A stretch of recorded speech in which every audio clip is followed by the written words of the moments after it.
This mouse was there for a hot second because I was trying to left-hand build, but since I hurt my hands, I'm not using.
So it looks like Char. So you know how you can get this upgrade, but you have to do these side ones to at least get 3 of this currency. So this is what you get from side missions to be able to unlock the super version.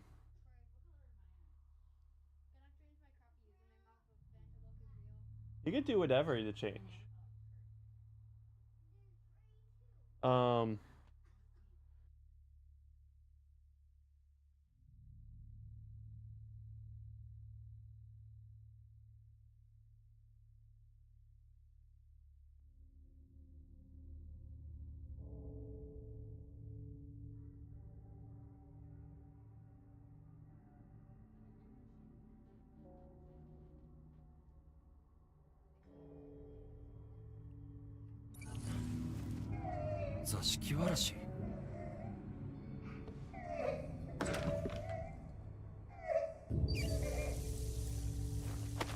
Yep.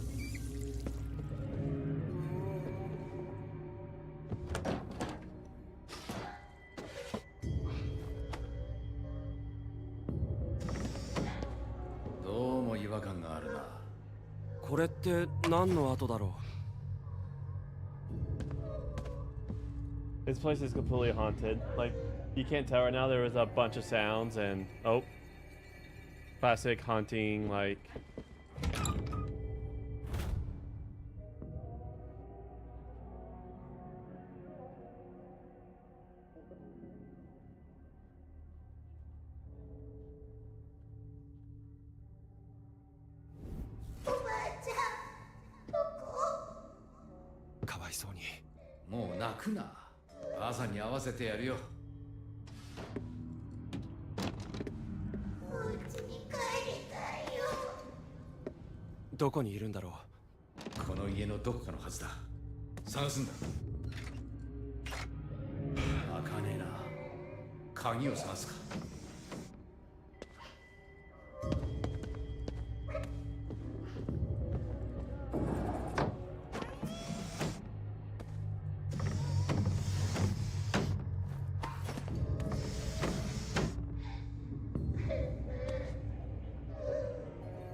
金欲しさの誘拐か。座敷わらし、ひどい目に遭ってなければいいけど。ずっと泣いてる。子供を泣かせるやつにろくなのはいねえよ。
乱するなよ。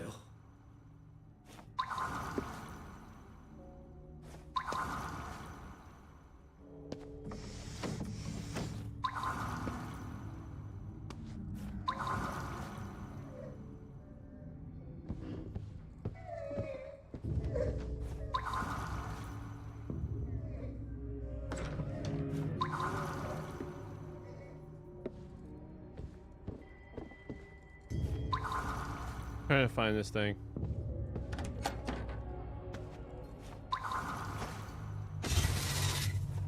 まさか There it is. 仏壇を丸ごと隠してやがるとはな。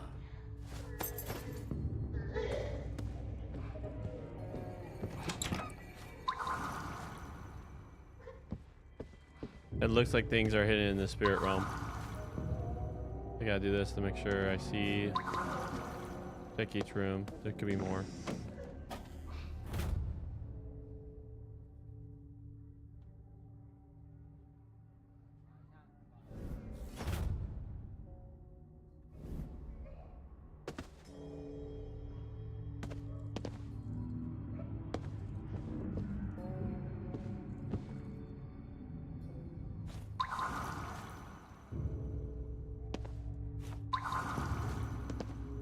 Put that again.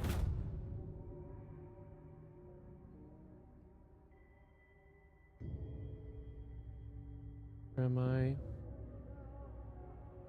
Right here. There should be a secret door, it looks like, right here.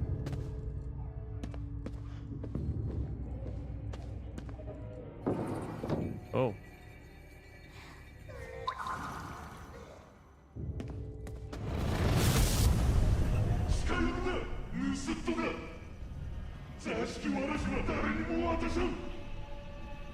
盗っ人武田しいとはこのことだな。座敷わらしは返してもらうよ。やっと手に入れたんだ。座敷わらし。クソ野郎が死んでまで金に執着しやがって。こんな奴は印で払っちまうぞ。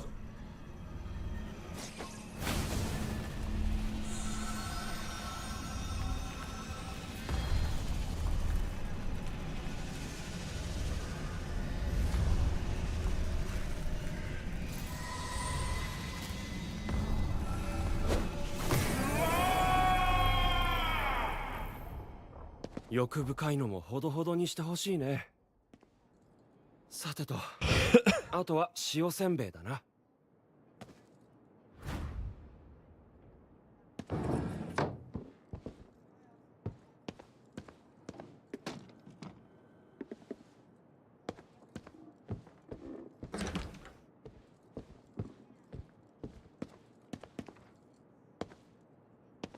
Hey, Suikyu.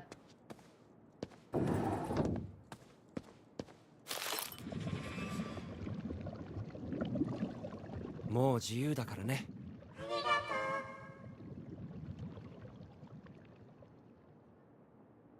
やっぱこう。You have schoolwork to do, Suikyu.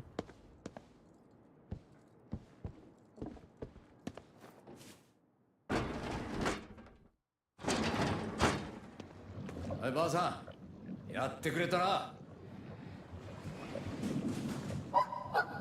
そう怒るな。この子を泣かせんと不幸になるぞ。これじゃガラスのじいさんと変わらんわい。やれやれ。会えてよかったですね。おかげさまでありがとうございました。これで思い残すことはありません。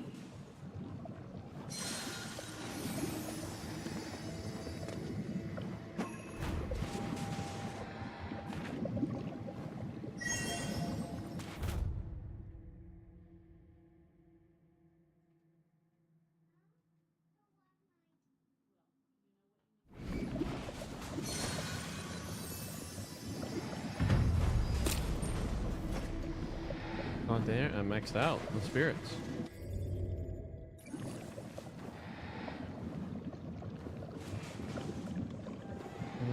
Oh, hey, map. All right.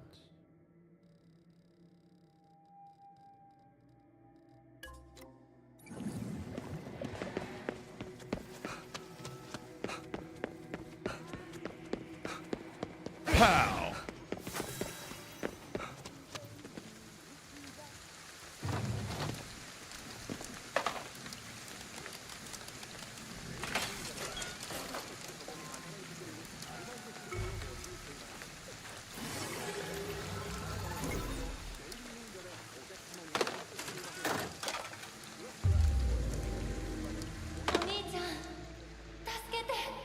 Oh snap! An extra cutscene just from doing extra special stuff. 聞こえる。助けてって。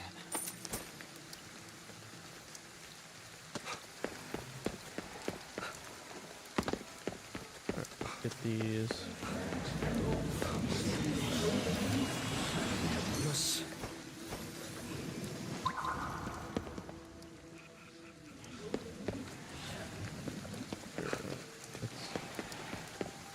For all this. おいタバコ探してくれ。どうして？吸いてえからに決まって。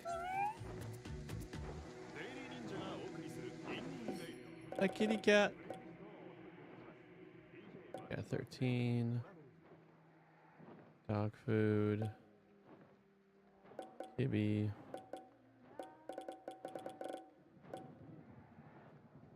want to do a game? All right.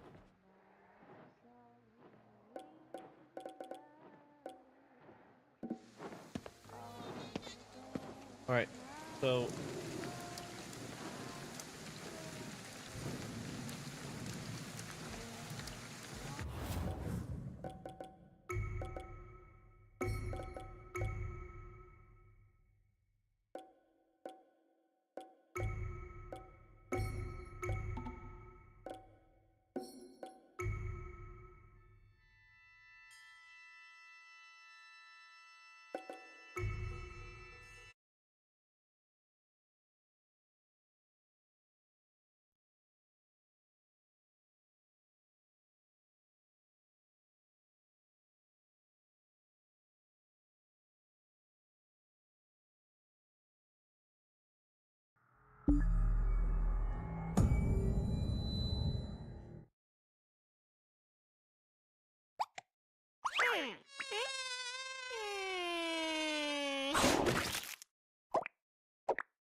When we return for winter, our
side, warrior.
Hydrate's a good idea, so I'll do that too.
You got. Did you wash your hands? Okay. You want me to start reading and wash your hands later? Okay. Yeah, he didn't have that delight. All right. Are we ready? Okay.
Oh, that was the house.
車の上に乗ることってあんまりないよな。おいおい、持ち主がいたら怒られるぞ。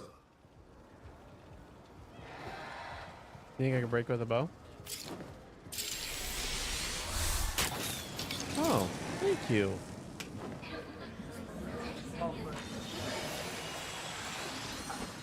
Everything is breakable that I can't just reach. It's pretty cute. I know you have schoolwork to do with mommy, right? And you're having a hard time doing it. Okay, well, I need you to focus. That's your most important thing for the day.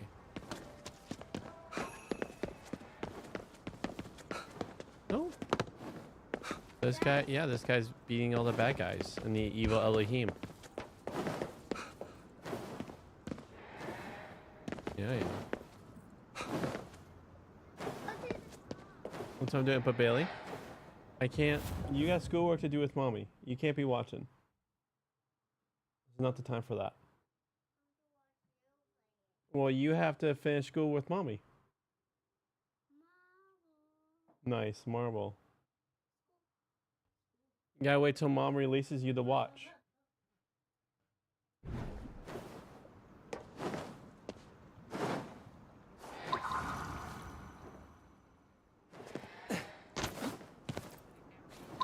You ready to read?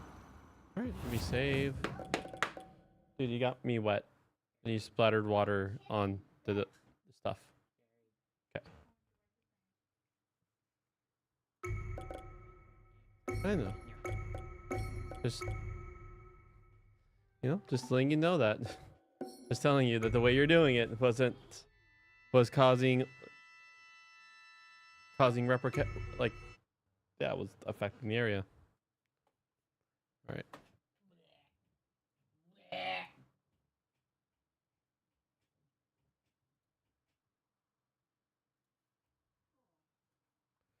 All right.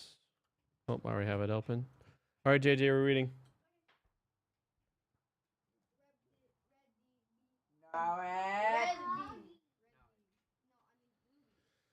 right. Humans reject God and embrace corruption. We're in Romans 3 right now. We have finished Esther, Ezra, and Nehemiah. So you know. Romans, so then the book of Romans started off, it's Paul. This is post Jesus' death and resurrection. And Paul is first starting off with the power and goodness of King Jesus and his death and resurrection. And now he is talking about how humans reject God and embrace corruption. Like, this is just the standard human experience. Humans reject God and embrace corruption. For the anger of God is unveiled from heaven against all the ungodliness and injustice performed by people who use injustice to suppress the truth. What can be known of God, you see, is plain to them, since God has revealed it to them. Ever since the world was made, his invisible power and deity have been seen and known in the things he made. So, from the beautiful beauty of creation, does that scream that there's a creator? As a result, they have no excuse. They knew God, but didn't honor him as God or thank him. Instead, they learned to think in useless ways, and their unwise heart grew dark. They declare themselves to be wise, but in fact, they became foolish.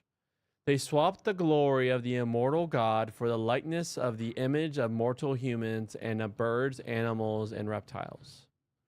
So, denying the beauty that we see God in creation, and then they decide to just go against him and look towards things that feels good for themselves.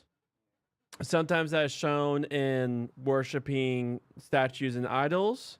Sometimes just as saying, I want to do what I want to do. Because the beauty, like even the beauty of creation of computers shows how good of a God is that he created raw material that we could harness for beautiful video game arts. Even light itself is delightful and dazzling.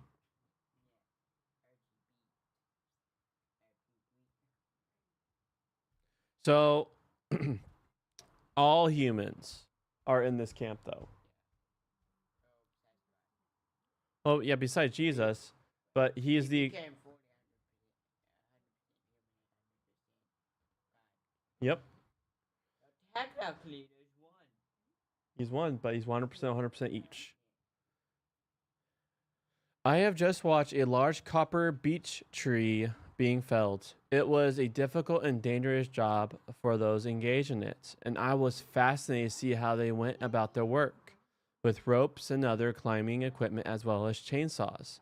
You know, we saw a beech tree when we were at the park. It's the tree that had the limbs that cut my hand. I think it's a beech tree. Let's look it up really fast. So this is the beech tree that he saw being cut. Man, that thing is huge.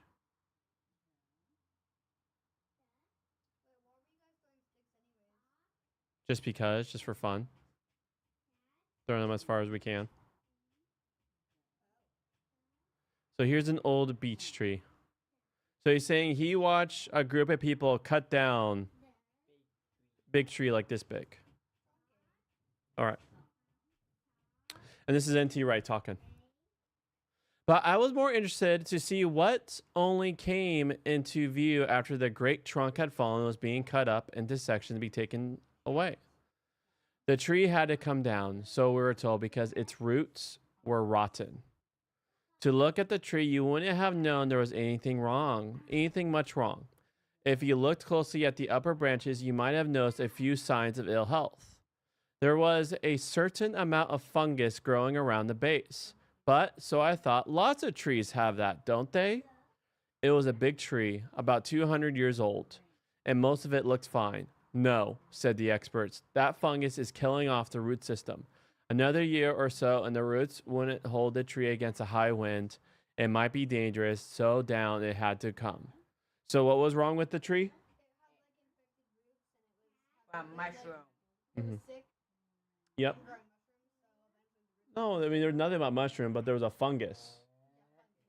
There was a fungus that was killing off the root system. And so in about a year or so, if there's a strong wind, would that tree probably survive? So imagine, like, it's a lot safer now to have a crew dismantle it now than when there's a high wind system and that tree coming down on someone.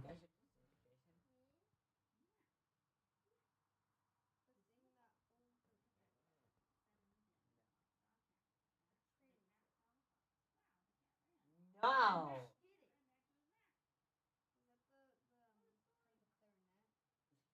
It does look like an instrument.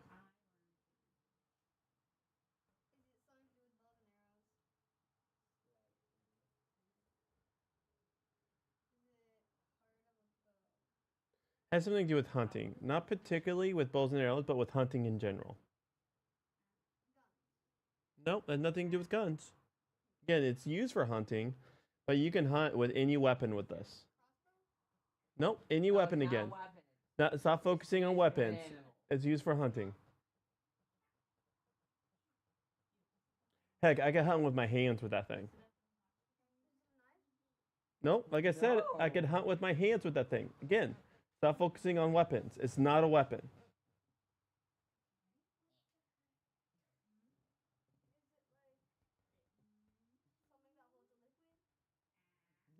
That's a good guess.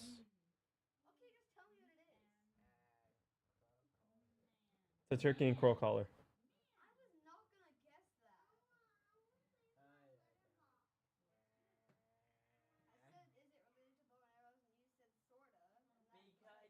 He was talking about hunting in general. That's why I was trying to get you to focus off weapons.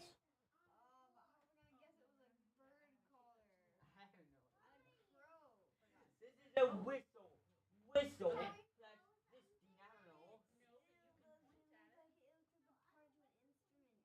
I mean, it is an instrument if you think about it.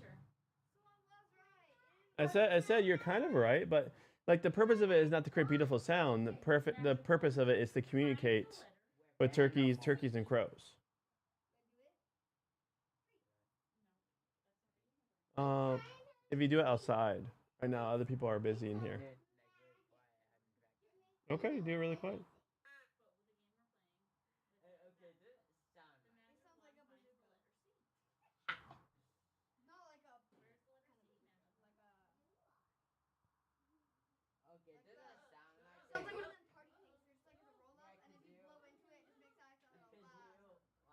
could just make one I could do. What?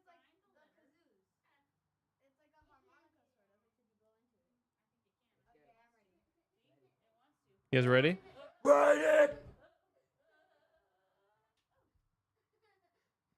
I hadn't been completely convinced. I wondered if they were making a fuss about nothing. But then, as the saws did their relentless work, I saw the inside of the trunk. It was about 4 feet across. The outer 2 or 3 inches were solid, good, strong wood. But the rest of the trunk was stained a dark, molted pattern. The rot in the roots had started to spread inside up to a height of 10 or 15 feet. Before much longer, it would have infected the entire tree. When what looked to the casual passerby as a fine, solid old beech would have become a serious accident waiting to happen. Paul's explanation for why the gospel, the unveiling of God's justice and salvation, is urgently required is that the tree is rotten to the core. So when he says tree is rotten to the core, what is he saying humans are? Yep, our compasses are broken. It might come crashing down at any minute. The tree in question is the human race, as it has worked itself into rebellion against its creator at every level. Humans were always designed to be central to God's plan to rule his creation. That's part of what it means to be made in God's image. So at the very beginning, what we're supposed to do to creation? Rule over it. Yes, manage it with his wisdom. All right, friend, what do you need to do to... Okay. Okay. So, when humans go wrong, the world as a whole is put out of joint. That Paul has this wider salvation in view is clear from the climax in Romans 8. But for now, he concentrates on the central feature of the problem, human rebellion. From verse 18 right through to chapter 2, verse 16, he lays out a charge against the human race in general. Humankind is rotten at its heart, and the eventual crash to which this will lead is anticipated in the signs of corruption, disintegration and decay, which we can see, as so to speak, in the upper branches. Our present passage, verse 18 and 23, rightly begins with the rotting of the roots themselves. So, ready for clincher? Okay. Human beings were made to know, worship, love, and serve the Creator God. So what were we made for? Yep. Help and then serve and worship the Creator God. That always was and always will be the way to healthy and fruitful human living. So what is the path to healthy and fruitful human living? Worshiping and serving the loving God. It demands, of course, a certain kind of humility. A willingness to let God be God, to celebrate and honor him as such, to acknowledge his power in and over the world. Paul affirms that human beings have not lost the sense of God's power and deity, but he declares that they have chosen to suppress this truth instead of honoring God and giving him thanks. It is important to remember this passage, since Paul will refer back to it when he describes in chapter 4 how the faith of Abraham and of Christians does in fact give God this honor and gratitude, thus revealing itself as the sign of the renewal of human beings. All trees are infected by the disease of the root, but the disease can be cured, and Paul will explain how. Here he describes graphically how the disease spreads. So there's a spreading. What begins with humans suppressing the truth about God continues not, as we might suppose, with evil behavior that will come later, but with distorted thinking and a darkened heart. This is the sobering truth which many philosophers have tried to ignore. There are healthy ways of thinking and unhealthy ways of thinking. Thought all by itself will not necessarily produce the right answers. By itself, human reason can no more be guaranteed to tell us which way to go than a compass in a room full of strong magnets. One of the tragedies of rebellious humankind is the sheer waste of God-given intellectual powers. Think of the clever criminals working out cunning, detailed plans to commit the crime and escape undetected, or the clever dictator thinking how to crush opponents. to keep people in the dark as to his real selfish motives and to stay in power. Fancy using your God-given thinking powers for purposes like that. Along with twisted thinking goes the darkened heart. Hey Bailey, we're reading right now. Some translations say minds at the end of verse 21, but Paul uses regular word for heart. The human heart was seen by many ancient thinkers as the center of motivation. It ought to be a source of light, but when humans rebel against God, it becomes dark. This is the fungus at the core of the root. The tree can still grow, perhaps for many years. It may deceive onlookers into supposing it is healthy, but it has already contracted a deadly disease. Humans can deceive themselves and one another about the disease. As Paul points out in verse 22, they could claim to be wise while in fact being foolish. This is one of the puzzles of our own day. Where in the world of easy global communication, we can see what people are thinking in cultures and settings very different from our own. One person thinks the greatest wisdom is for a country to have an enormous stock of nuclear weapons. Another person thinks this is the height of folly. One person thinks the wisest thing is for older or informed people to be helped to commit suicide. Another person thinks this is the very opposite of wisdom. How can we tell? Paul will answer that question too, but for the moment, the important thing is to notice the underlying point, which he repeats in verse 32. It is quite possible for humans to claim that doing one thing is good and wise, and doing the opposite is bad and foolish, and to be exactly wrong. This doesn't mean that all moral standards are relative, it's simply a matter of cultural preferences. Rather, it's a sign that we do indeed, and you guys ready for the next clutcher? Very easily deceive ourselves, especially where our own interests and desires are concerned. The first sign, so this is the first sign, you ready, that things are broken inside of us. Yeah. The first sign of the creeping death that spreads upward from twisting thinking and a darkened heart and to the rest of the human life in question is the failure of worship. We are made to worship the living God and to bear his image. Paul, who clearly has Genesis 1 in mind, points out with heavy irony that humans have instead created idols, which are several removes from reality. They represent the image of human beings who are themselves mortal, subject to decay and death. Not content with that, they also worship images of subhuman species. It is easy for people today to laugh at ancient idolatry. How funny they were back then, people think. They carved gods out of wood and stone and worshiped them? But, of course, we do the same. You guys ready? So this is about the modern West. We can scoff at ancient people for worshiping idols. But the modern Western world has worshipped many idols, the most obvious being money, sex, and power. Paul is not saying that every individual does all of this, but rather that the human race as a whole worships parts of the world rather than God himself. Twisted thinking, a darkened heart, and worship of non-gods. This is the disease, often unseen by the casual bystanders, which will bring down the tree and anyone standing in the way. This takes us back to the first verse of the passage. God's justice stands over against ungodliness and injustice. Two terms which sum up what it means for human beings to go wrong. Ungodliness refers to what happens when humans fail to worship, honor, and thank the living God. Injustice quickly follows. So when we do not acknowledge Yahweh as Yahweh, acknowledge our God as God, worship him, because he's the one who calls us to righteous living, how quickly unrighteous living follows. Injustice quickly follows, and the broad sense of human life and society getting out of joint need to be put to right. Truth is an early casualty in war. It is also an early casualty when humans rebel against God. The result is God's anger, or as many translations still have it, wrath. This does not mean that God is malevolent, capricious, liable to lose his temper and lash out wildly. Quite the reverse. As we shall see in chapter 2, so this does make him angry, but you guys ready to see like how he responds?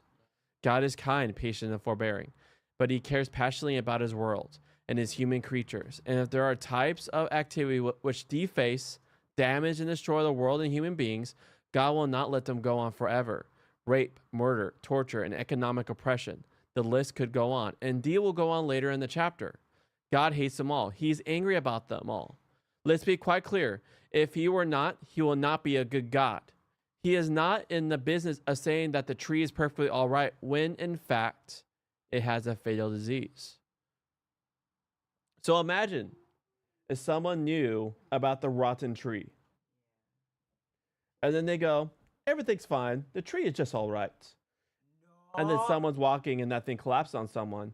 The person who lied, who declared it right, declared it good. And not right. Right. So God has to be, he has to do something like evil. He can't see the corruption and go, it's all right. You guys keep defacing each other. No, that's So nor is Paul. There are two mistakes we can make when we think about evil. Either we can imagine the world is completely wicked, so that there are no glimmers of goodness at all. Or we can think that evil isn't really as serious as all that. Our modern Western society has tended to take the second line, despite generations of wickedness on an unparalleled scale. Paul takes us back to a more realistic assessment. The tree is indeed dangerously diseased and needs radical treatment. So as the tree is dangerously diseased and need radical treatment, Yeah. we are dangerously diseased and need radical treatment. And we're not going to call unhealthy behavior as good. And same as our good God. All right, friends, we can start. Oh, wait. We got a second section. I forgot. Usually we do Bio Project first. Do you want to do another section of... You want to do Bio Project video? All right.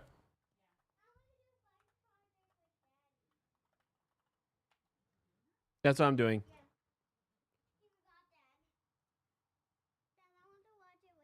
Okay. Do you want to watch on my lap? Yeah. Okay, 1 second. We're at poetry. We're at apocalyptic literature. This is like one of my favorite ones. It's the end of 1 second. That is getting things ready, and then you'll get on his lap. Make sure that the world. Okay.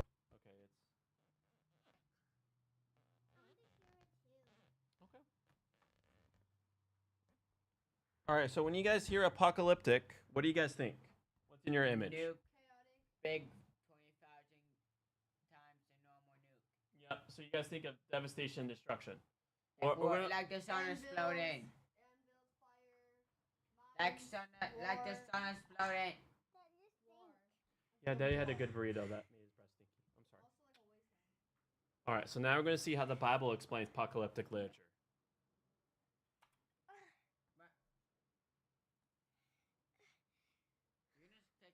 The moon turns to blood, mountains crumble, mutant locusts swarm. These are just some of the strange images we find in parts of the Bible called apocalyptic. And while most people think the biblical word apocalypse means the end of the world, it actually doesn't mean that at all. So let's talk about how to read apocalyptic literature in the Bible. So wait, the apocalypse doesn't mean the end of the world? No, apocalypse is a Greek word that means to uncover or reveal.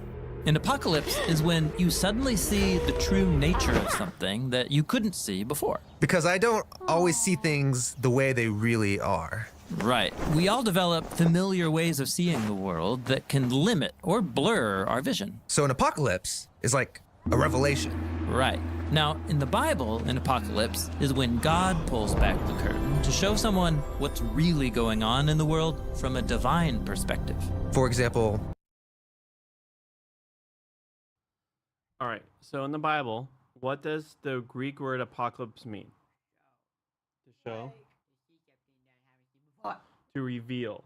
It'd be like if Robin made a dinner and she covered it with a cloth.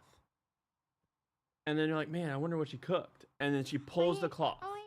She just 1 second, Daddy is talking. So yeah, she unveils, and that's what the Greek word unveiling means. It's like revealing the cloth, and now you see what's truly there.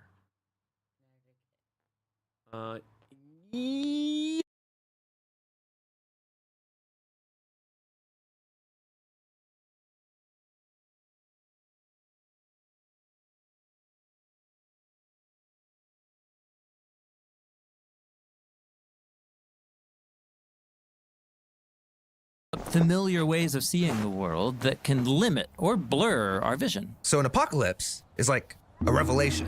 Right. Now, in the Bible, an apocalypse is when God pulls back the curtain to show someone what's really going on in the world from a divine perspective. For example, Take Isaiah the prophet. He's suddenly transported in a vision into God's throne room. oh right, he's in God's temple, described as a bridge between heaven and earth. And there, God gives him a divine perspective on Israel's past, present, and their future. So that Isaiah can bring challenge and comfort to God's people in his own day. Or think about the Apostle Paul, who was trying to stop the movement of Jesus, but then he gets stopped in his tracks by a vision of the risen Jesus himself. Yeah, he realizes that he's fighting against the very thing that he's been hoping for, and it changes the course of his life. So these apocalypses give people a heavenly perspective on their earthly situation, and they can give hope, or they can challenge you. Or make you change everything. Now, those are biblical stories about people having an apocalypse. There are also whole sections of biblical books where a prophet describes extended apocalyptic dreams and visions. People call this apocalyptic literature. And reading these dreams and visions is difficult. I mean, they're filled with strange images. Like, let's take Daniel. He sees ferocious beasts coming up out of a dark sea, trampling people on the land. And then a character called the Son of Man is exalted to rule the world. What is going on? Yeah, apocalyptic literature is written in a poetic, imaginative style, and it's packed with symbolism. How can I know what these symbols mean? Well, first, by studying the rest of your Bible. Apocalyptic imagery is based on biblical design patterns that begin in the book of Genesis and then develop throughout the Bible. Like the chaotic sea in the first sentences of the Bible that God tames but doesn't eliminate as he orders creation. And so the sea becomes an image of danger, death, and cosmic chaos. And the dry land, which comes out of the sea, is the safe, ordered place where humans are supposed to rule as God's image. Yes, and also on the land are beasts that humans are supposed to oversee. But keep reading, and the humans are deceived by a beast. And start acting like violent beasts. Exactly. Now, sometimes a prophet will tell you what a symbol means. Like in Daniel, we're told those beasts symbolize violent human kingdoms. But more often, the authors just assume you know how to trace an image through the biblical story to understand its meaning. Now let's look at the last book of the Bible, the Revelation, because it's one really long vision. The whole thing is an apocalypse. Yeah, and it works the same way. It begins with John the visionary transported to God's throne room, where he sees the risen Jesus as the exalted king of the world. But Jesus is depicted as a bloody lamb. Right. It's a design pattern showing how Jesus is the sacrificial lamb from Israel's Passover and from the Day of Atonement. He gave his life for the sins of the world. And then John sees the ultimate beastly dragon, that spiritual power that energizes violent earthly empires. It's cast out by Jesus, the world's true king. Yeah. Now that reminds me, when I read the Revelation, I'm struck by all this cosmic destruction and violence. I mean, it happens over and over and over. Yeah, in the Revelation, there are 3 7-part cycles of God's judgment, and it's another design pattern that connects together the stories of the flood, the 10 plagues on Egypt, and the exile to Babylon, and even more. These are moments when humans unleash so much violence and death into the world that God hands them over to self-destruction. It's like a reversal of creation in Genesis chapter 1, as God allows the world and humans to sink back into darkness and disorder. That's sobering. It is. But remember, in Genesis 1, God overcame darkness and chaos with his light and light. And so too in the Revelation. The death of Jesus and the death of the world as we know it is the pathway into the renewed creation that began with the resurrection of Jesus. And so while the Revelation feels like the end of the world, it's actually about the beginning of the renewed world, where heaven and earth are reunited and God's human images rule all creation in the love and power of God. Okay, this is a lot to take in. It is. And there's a lot in these books that is still hard to understand, but the purpose of Apocalyptic is really clear. to give us a heavenly perspective on our earthly circumstances so that every generation of God's people can be challenged, comforted, and given hope for the future.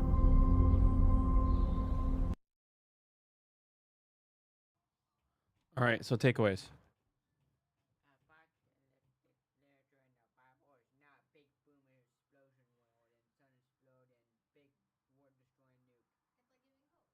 Yep.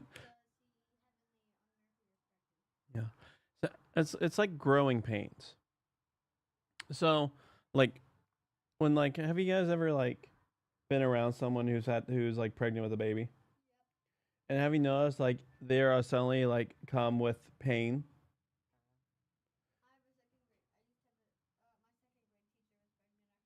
Yeah. And so it's like all of a sudden like, everything's fine, but then pain. And so it's like right now, like so scripture, we're on this path towards where people are loving and ruling as Jesus loved and ruled. And there will be a final day. It's about to that moment.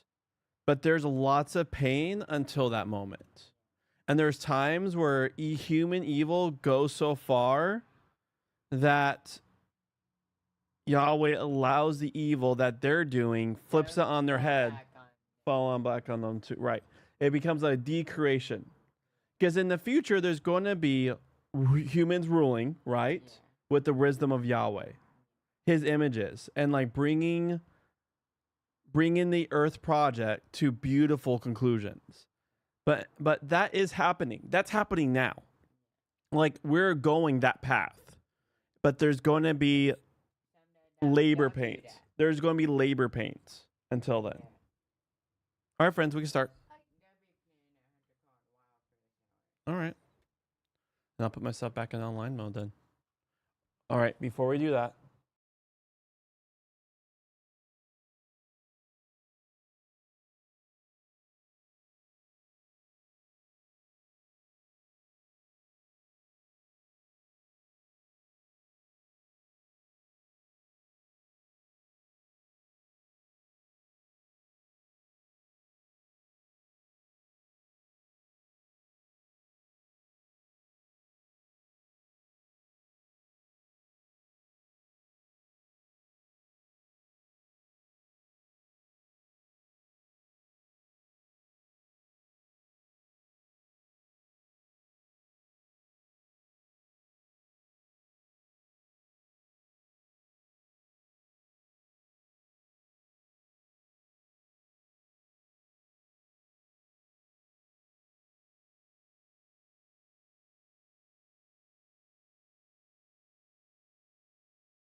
そうそう。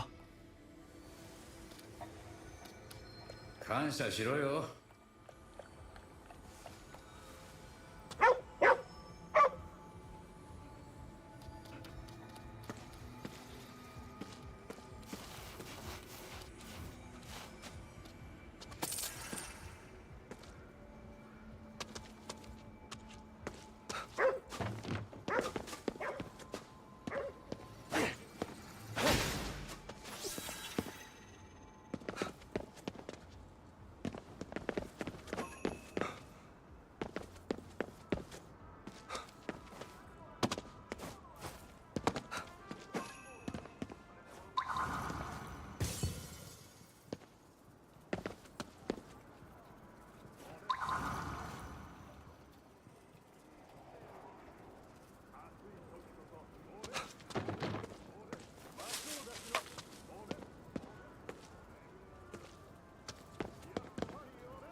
戦いに戻ろうか。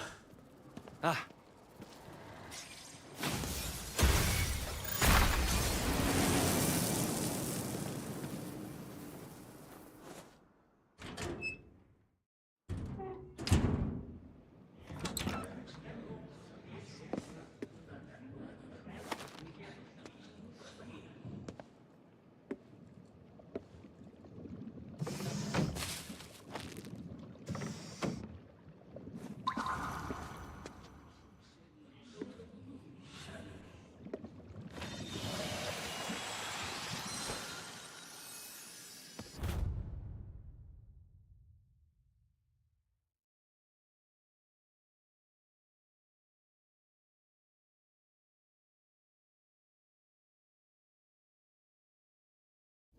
シャーリー・ダンだ。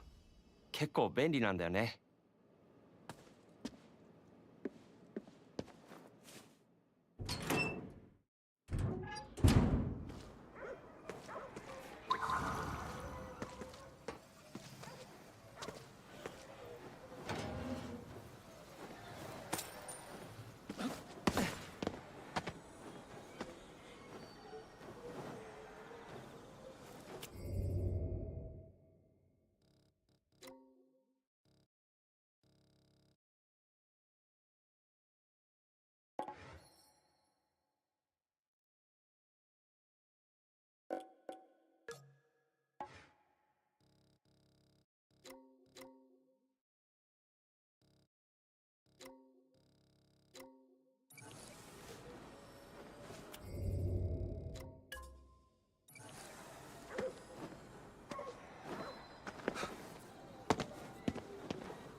同僚が作った口実筆記のアプリを今日から試すことにする。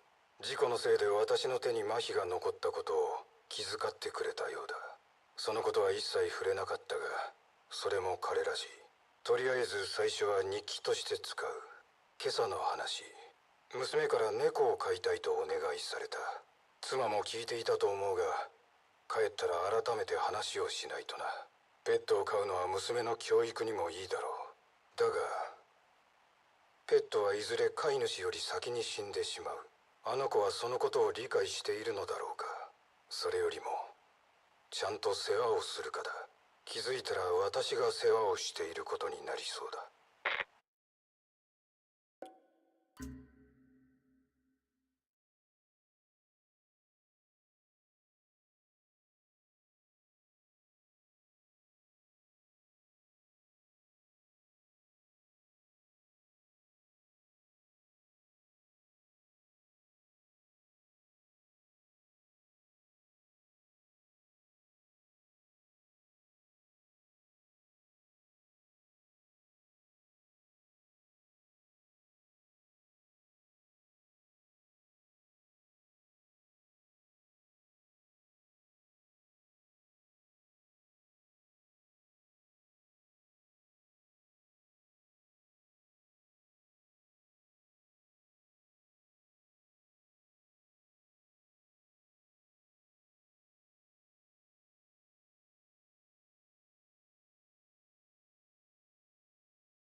いけそうだ。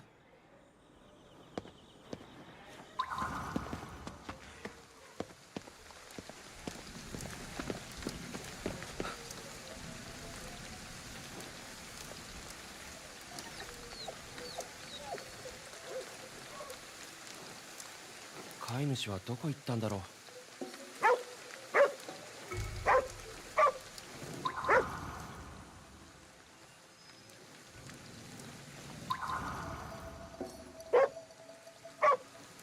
ほら、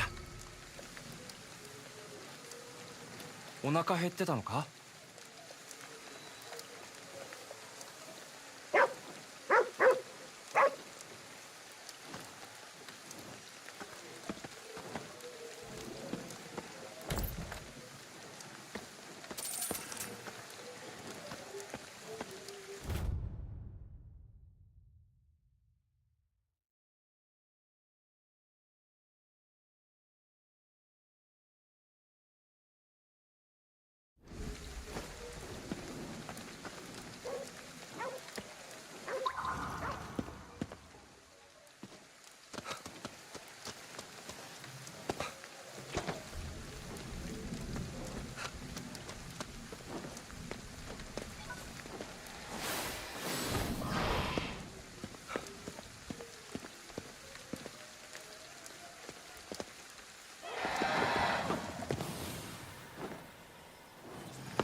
ちょっと無鉄砲すぎるか。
まれびとの気配がするな。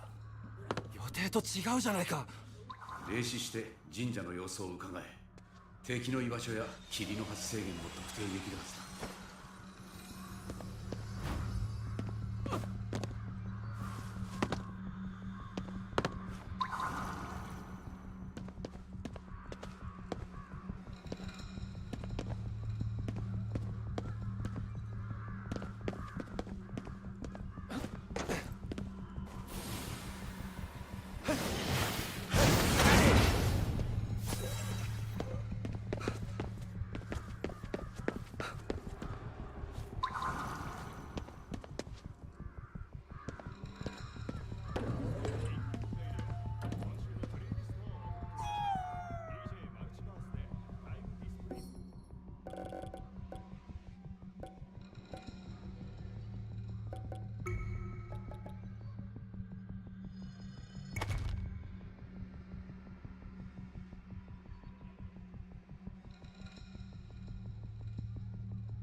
無駄遣いするなよ。分かってるよ。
あの建物の周り、やたら結晶が多いな。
まだどこかにいるはずだ。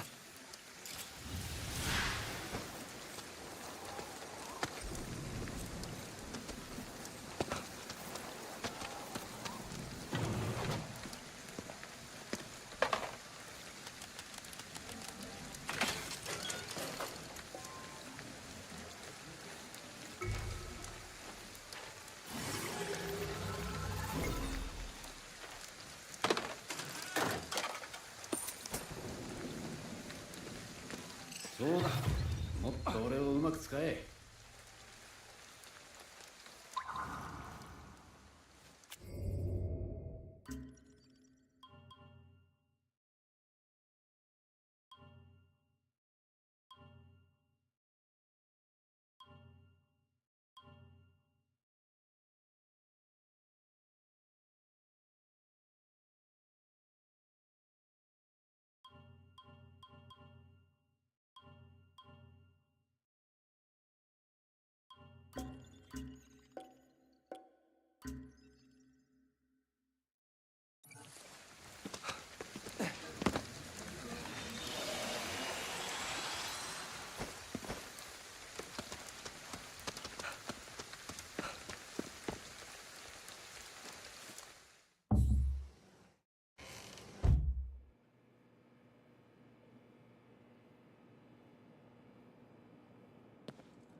あんな風になっちゃおしまいだよ。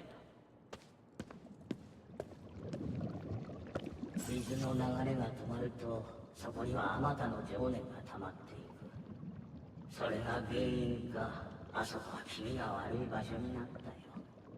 溜まった情念はやがて汚れとなり、奴らを生み出す。放っておくわけにはいかないね。水がたくさん溜まってるとこ探してみるか。そうだな、この辺りだと。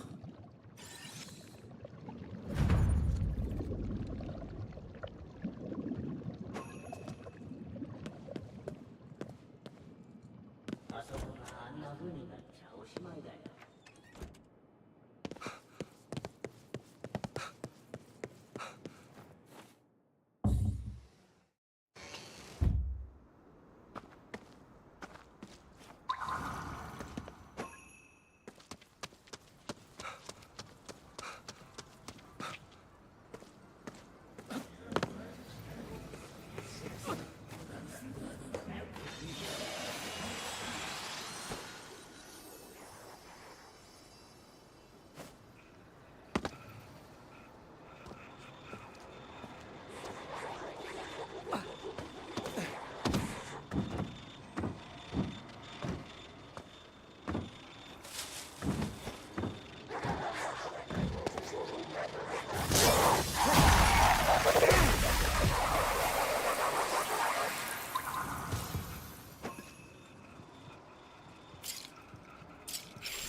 銭湯か。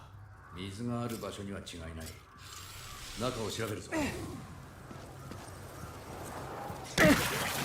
まった。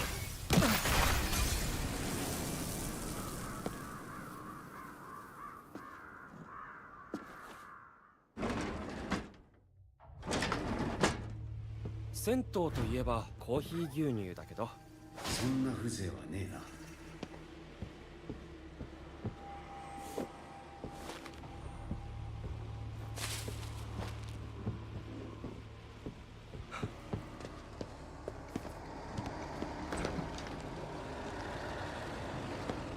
こんなところに入るの初めてだ。俺もだ。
嫌な気配がする。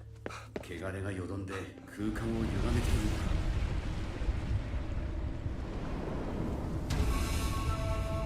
何ここ？これも汚れのせい？戦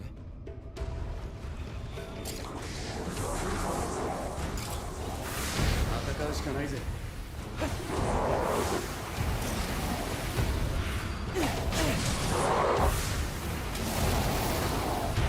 なんじゃねえか。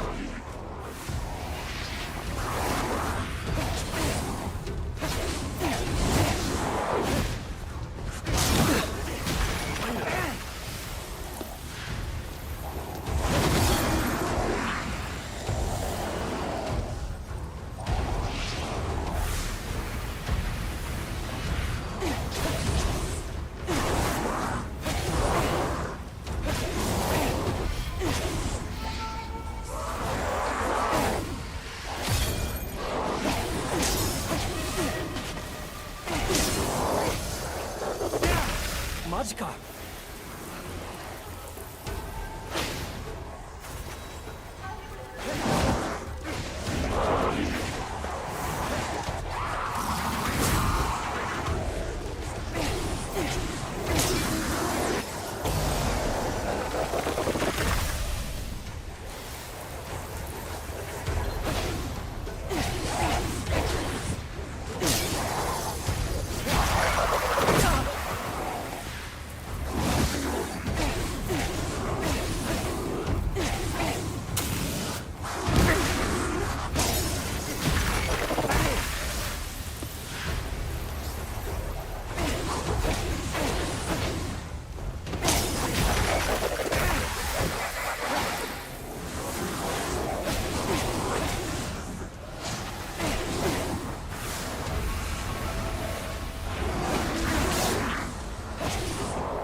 しばらく寝ていてよ。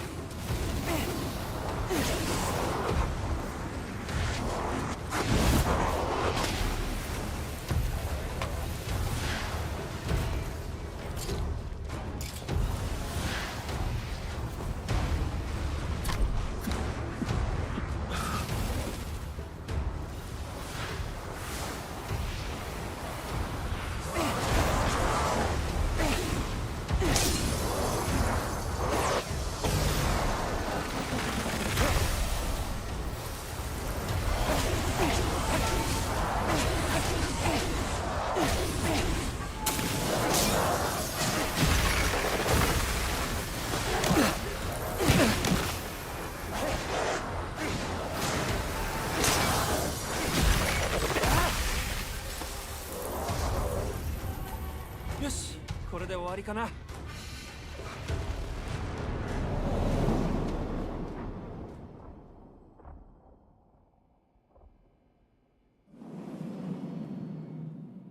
あ、無事に戻れたな。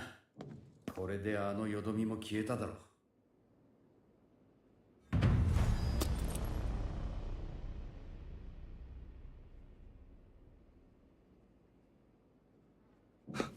街が元に戻ったら銭湯も再開するかな。どうだかな。行く川の流れは絶えずして、しかも元の水にあらず。物事や状況は常に変わってくってことだ。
力をう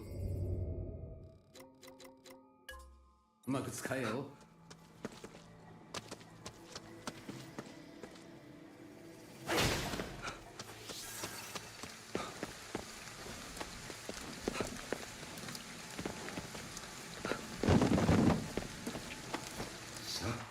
この道はどこに続いてるのやら。楽しいところじゃないだろ。分かってきたじゃねえか。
よーし。行くぞ。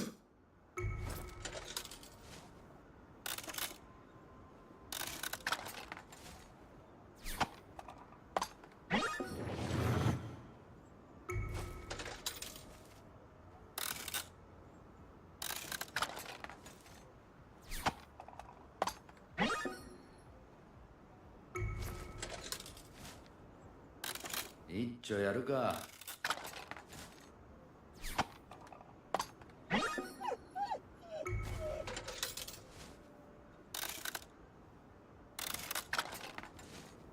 何が来たかな。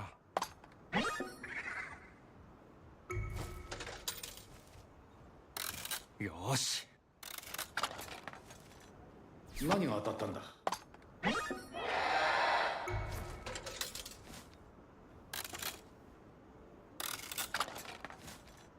これは当たりか。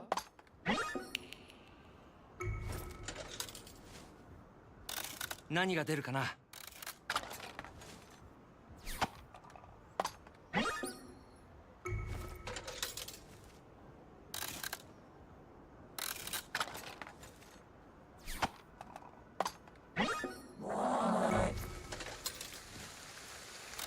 一丁やるか。何が当たったんだ。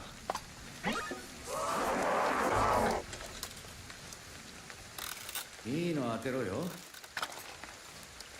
どうだろう。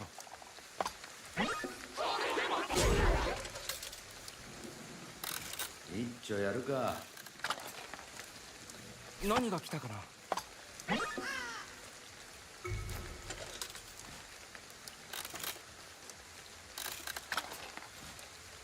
これは当たりか。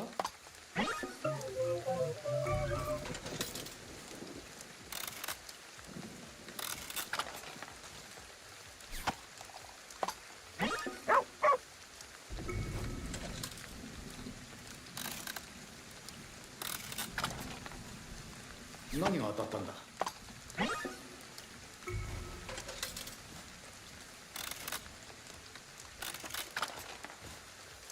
どうだろう。兄ちゃん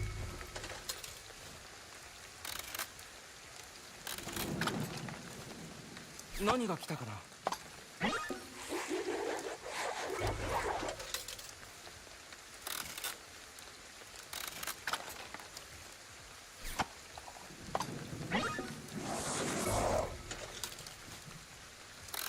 よーし。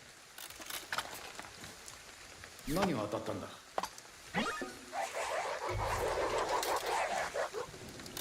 何が出るかな。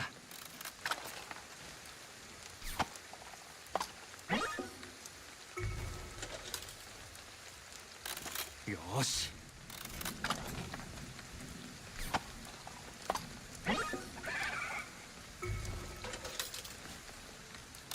何が出るかな。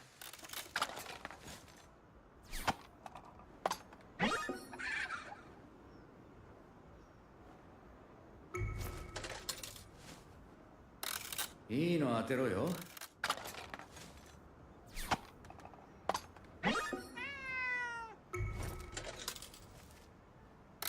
何が出るかな。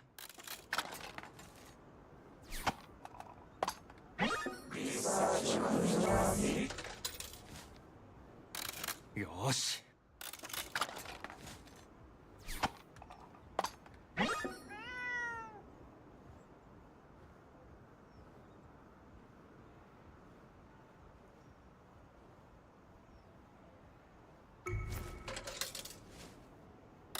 何が出るかな。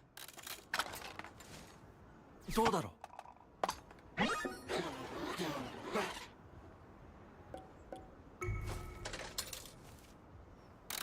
う。いいの当てろよ。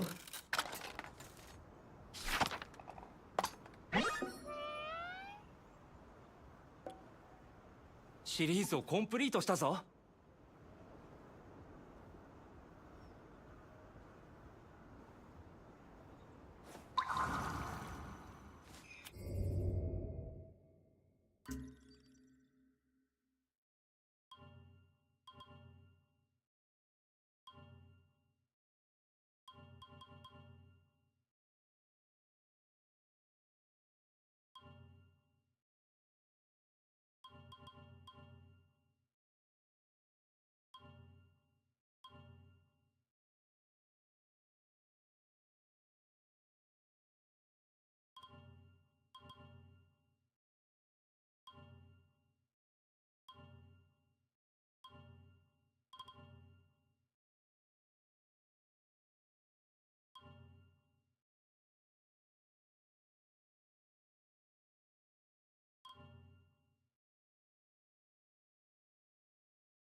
よく触れるな。普通だろ。